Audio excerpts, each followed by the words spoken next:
Oi, gente, tudo bem com vocês? Espero que todos estejam bem. Bom, nesse vídeo, como eu prometi, vamos falar um pouco sobre silogismos, quantificadores, as premissas dos silogismos, termo maior, termo médio, termo menor, tá? Se o argumento é válido ou não. Vamos falar sobre as figuras que existem, os modos válidos e, por fim, o diagrama de não sei falar isso. Então,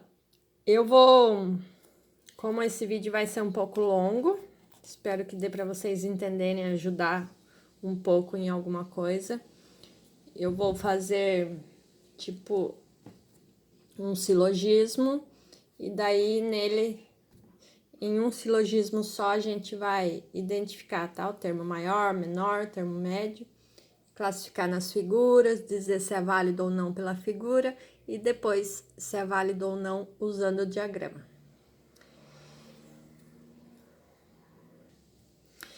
Então, o que a gente vai rever?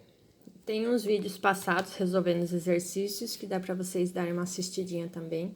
Ou assistem esse, depois tenta resolver os exercícios sozinho, tá? Então, no silogismo, a gente tem um argumento, tá? Que tem duas premissas. Tem a primeira premissa, a segunda premissa, e temos a conclusão. A primeira premissa será a premissa maior, tá? Na premissa maior, ela será a premissa maior se ela tiver naquela frase, o termo maior, tá? Então, ficamos com o termo maior, que a gente vai representar aqui pelo P, que é o predicado da conclusão, tá? Então, a frase que tiver o predicado será a primeira premissa nossa. A segunda premissa, que é a premissa menor, terá o termo menor,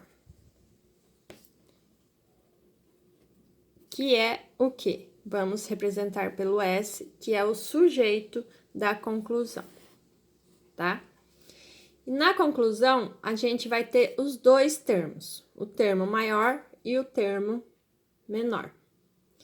Sempre, em todas as conclusões, vai aparecer primeiro o sujeito e depois o predicado. Isso é certo, tá? Isso não tem contestação. Aparece primeiro o sujeito e depois aparece o predicado. Vocês podem ir pausando, gente, esse vídeo e anotando as coisas mais importantes, tá? Então, o que a gente já tem aqui? A gente já tem o nosso termo maior, predicado, que vai estar na primeira premissa, o termo menor, o sujeito, que vai estar na segunda premissa, e a conclusão, que tem o sujeito e o predicado. Qual o termo que está faltando aqui? O termo médio. Como que a gente acha o termo médio? Vamos representá-lo pela letra M. O termo médio vai ser o único termo que vai estar nas duas premissas, tá? Ele é tipo a ligação da premissa 1 com a premissa 2, certo? Então, ele estará nas duas premissas. Segunda não, vou pôr duas para vocês não confundirem. Nas duas premissas estará o termo médio, tá? Eu vou colocar um exemplo aqui, meio rapidinho, só para vocês entenderem essa parte, para depois a gente pular para outra parte. Então, temos uma premissa que diz que todos mamíferos são animais. Temos outra premissa que diz que os cães são mamíferos.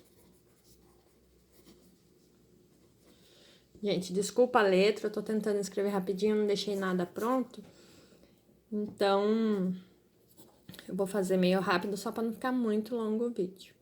Na conclusão, temos que logo os cães são animais, tá?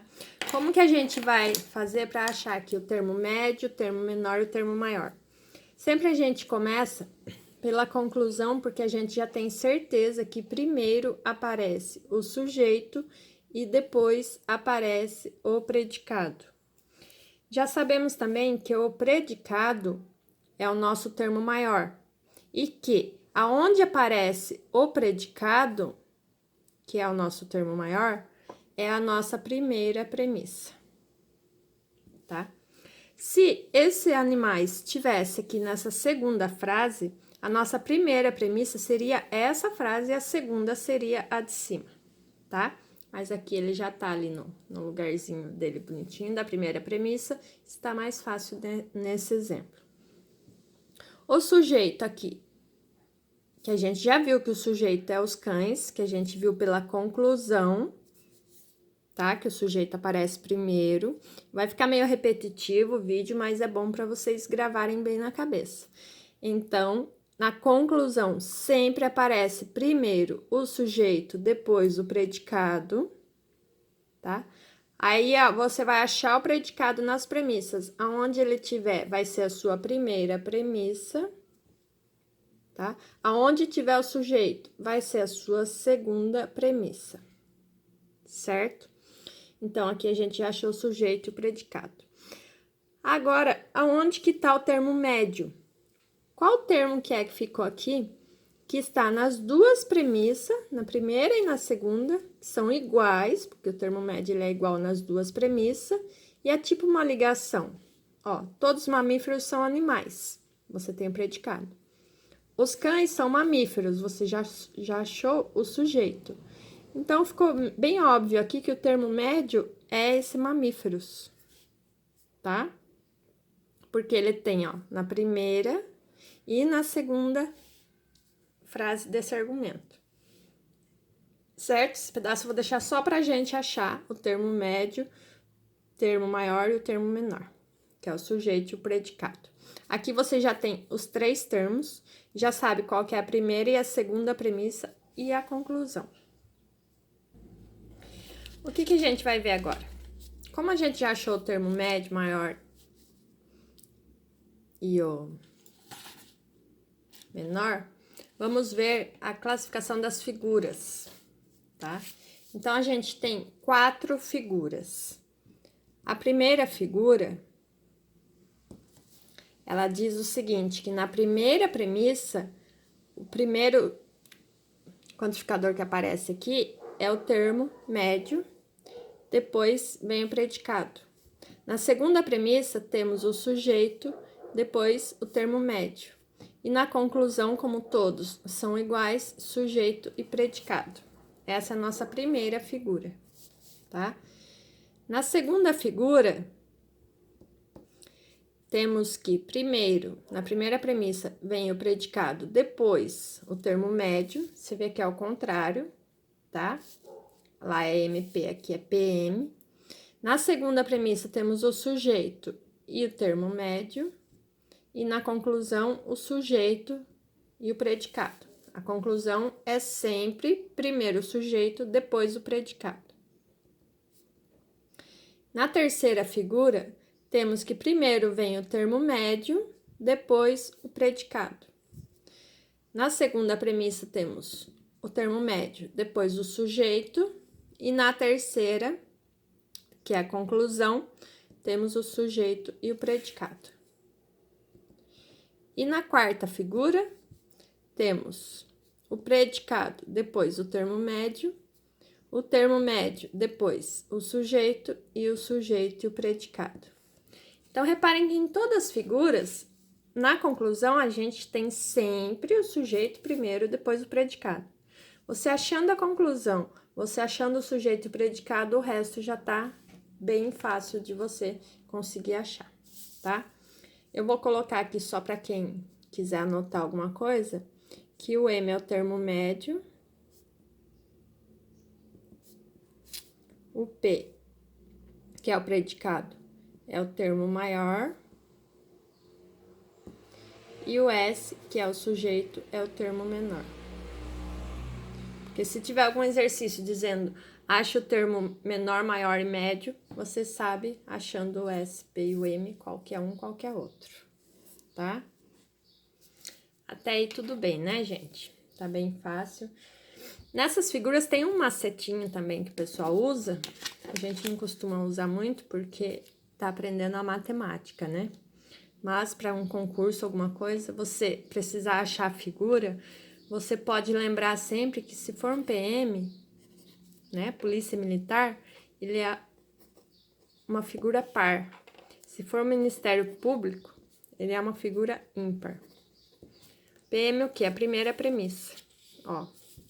MP, Ministério Público, ele é ímpar, então você sabe que ele vai ser a primeira ou a terceira figura, porque é um número ímpar, 1 ou 3, certo? Aí, se a segunda for o S primeiro, é a primeira figura, se a segunda premissa for o M primeiro, é a terceira figura. E sempre que for PM a primeira, ó, PM, você sabe que é um número par, que é a segunda ou a quarta. Então, PM, segunda ou quarta. PMS primeiro, segunda, PMM, quarta. Tá? Eu acho que é um macetinho bom para vocês darem uma decorada aí quando for para concurso, para resolver essas coisas. Mas vocês, que eu estou fazendo esse vídeo especialmente para vocês, da lógica matemática, temos que aprender certinho, porque vocês vão ser professores, tá? Então, temos essas 4 figuras.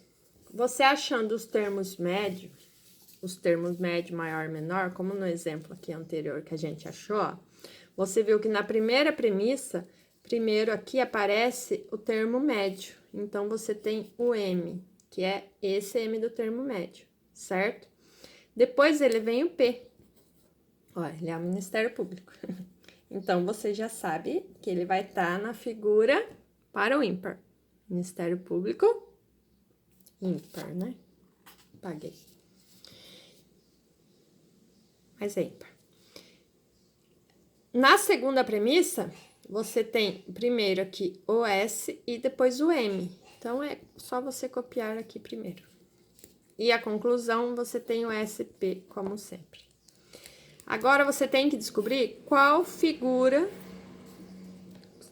no exercício que você vai estar tendo que achar a qual figura corresponde, né? Qual figura que é? MP, SM, SP.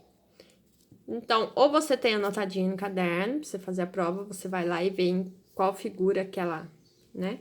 Ou você já decorou, já aprendeu e já lembrou que MP é ímpar, então você sabe que vai ser a primeira ou a terceira. Se for o S, você sabe que ela vai ser a primeira figura. Se tiver um S aqui na segunda premissa. Se não, se fosse um M, se fosse igual, seria a terceira.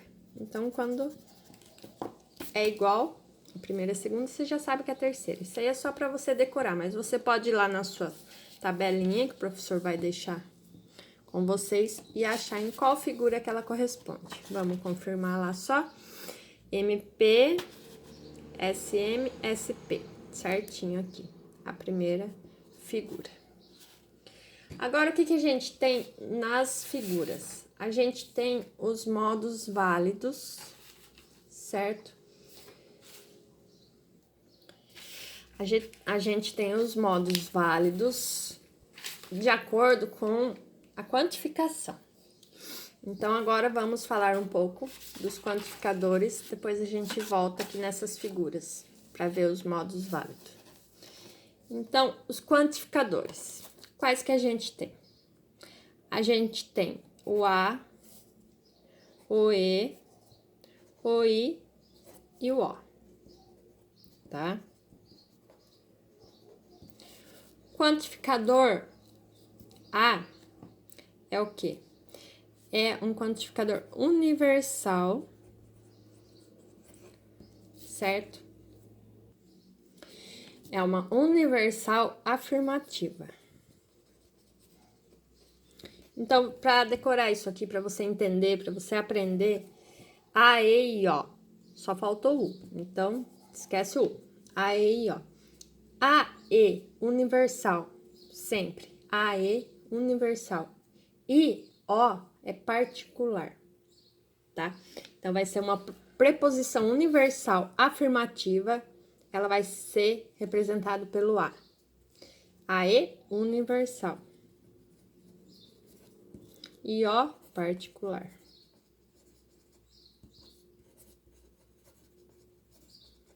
Certo?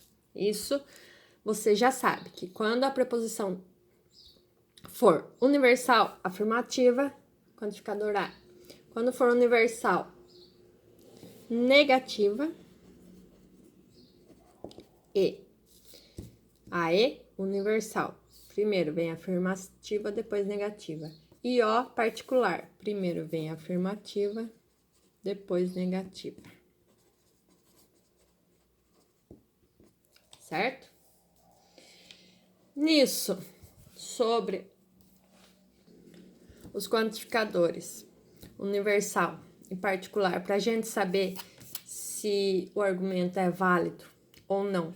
Cada figura tem os seus modos válidos. São 19 modos válidos, tá? O que a gente tem que saber para descobrir pela figura se ela é modo válido ou não? Então, você vai lá, na primeira premissa vai ter uma frase, certo? Como a frase que a gente usou, todos os mamíferos são animais. Quando tem o todos, mamíferos são animais. Todos é o quê? É uma coisa particular ou é uma coisa universal? Então, você já sabe que o todos, né? O A, representado pelo A, que é uma universal afirmativa. Então, o que pode ser universal? Todos, certo? Nenhum. Nenhum seria universal negativa, porque já tá dizendo que nenhum. Não, tá? Nenhum. Então, a universal afirmativa, todos. Universal negativa, nenhum. A particular afirmativa. Aqui eu tô dando um exemplo só, tá, gente? Para vocês entenderem a diferença entre universal e particular. Algum é tal coisa, tá?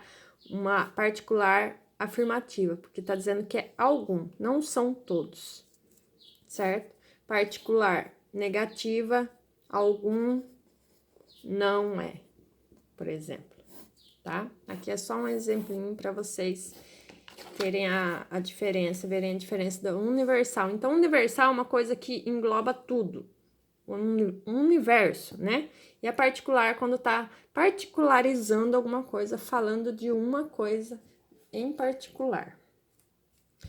E o que a gente sabe, as regrinhas que a gente tem, que pode ajudar a gente a descobrir se é verdadeiro ou não aquele silogismo, aquele argumento, tá? Se você tem uma premissa universal afirmativa,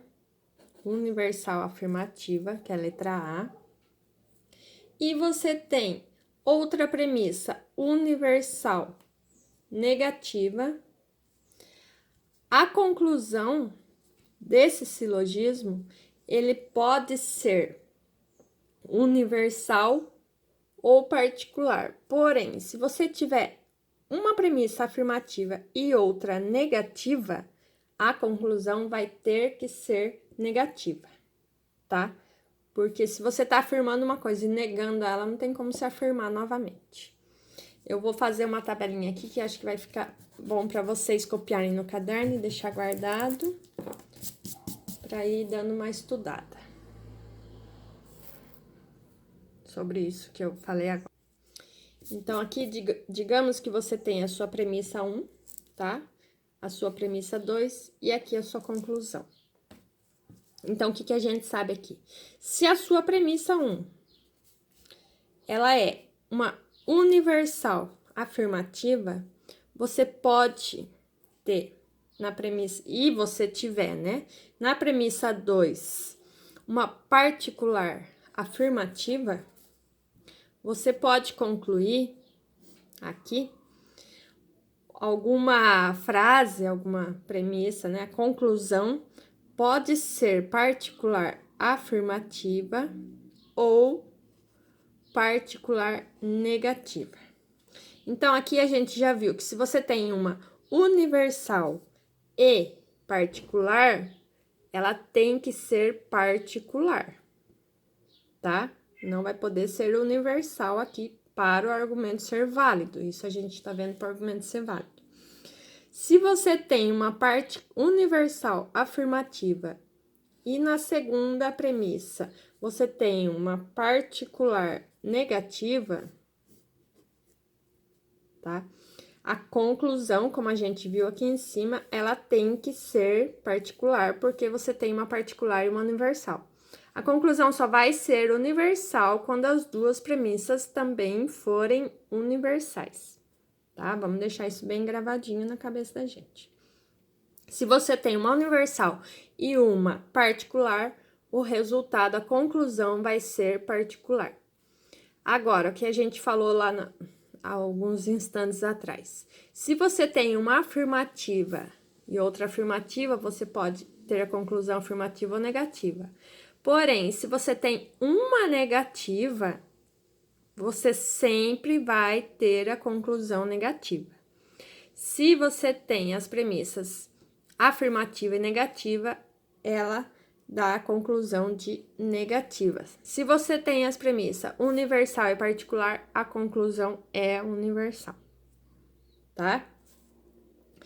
Aqui, se fosse a segunda universal também, você poderia ter na conclusão uma universal afirmativa, que está as duas premissas afirmando alguma coisa universal. Você poderia ter a universal, ou também aqui a conclusão poderia ser a afirmativa, porque as duas aqui são afirmativas, mas poderia ter uma conclusão particular, tá? E se fosse uma universal afirmativa e uma universal negativa, qual seria a sua conclusão? Com certeza a conclusão seria negativa, como eu já expliquei aqui, porque se tem uma negação, a conclusão é negativa.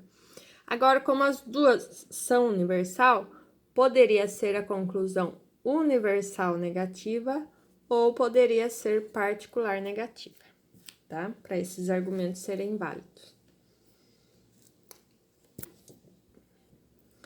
Agora, se a sua primeira premissa 1, já for uma universal negativa, o que você, se você tiver na segunda premissa, uma, por exemplo, particular afirmativa, o que a gente já sabe aqui? Dá uma pausadinha no vídeo e tenta lembrar, olhando essa parte de cima para ver se você acerta aqui. Então, se você tem uma particular, uma universal que já é negativa, você sabe que a conclusão terá que ser negativa. E como eu disse aqui na primeira, se você tem universal e particular, a conclusão tem que ser particular.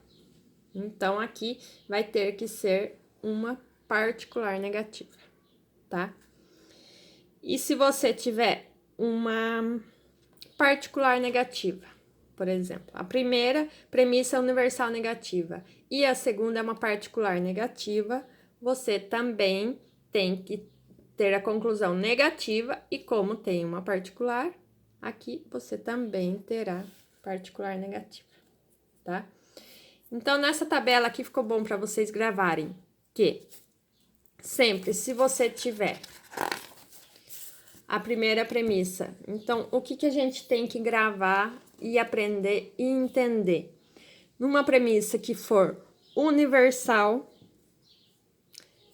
e particular a segunda, tá? Eu vou falar assim, gente, sempre eu vou estar falando da primeira premissa e depois da segunda. Assim, não preciso ficar repetindo isso para vocês, tá? Então, se você tem universal, pode ser A ou E, tanto faz. Universal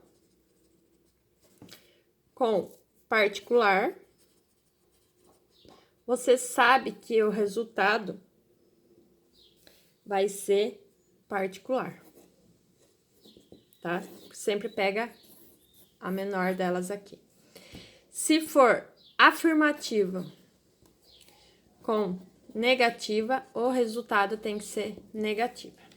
Então, espero que essa parte tenha dado para vocês entenderem bem. Qualquer dúvida pode deixar aí no e-mail, tá? Que eu tento ajudar alguém que precisar. Manda e-mail para mim, por favor, deixa aí nos comentários, que eu tento ajudar, tá? Agora, entendendo isso, que você já entendeu, já sabe, vamos voltar lá a nossa figura para a gente descobrir se o argumento dele é válido. Eu vou colocar agora aqui do lado das figuras os 19 modos válidos das figuras, tá? Então, quando você tiver a primeira figura, que é o nosso caso aqui do exemplo, que a gente ainda não disse se esse argumento é válido ou não, é o primeiro caso aqui. Nessa figura, a gente tem que os modos válidos dela são quando aparece a universal, universal, universal afirmativa, tá? O segundo modo é quando aparece a universal negativa, a universal afirmativa e a conclusão é a universal negativa. O terceiro modo válido dela também é a universal afirmativa, particular afirmativa e a conclusão quando é particular afirmativa. E o quarto modo válido dela é quando é uma universal negativa, uma particular afirmativa e no fim é uma particular, a conclusão particular negativa. Isso daqui, pessoal, é o que a gente viu aqui, tá? Se a primeira premissa é uma universal afirmativa, a segunda também, a conclusão gerou uma universal afirmativa.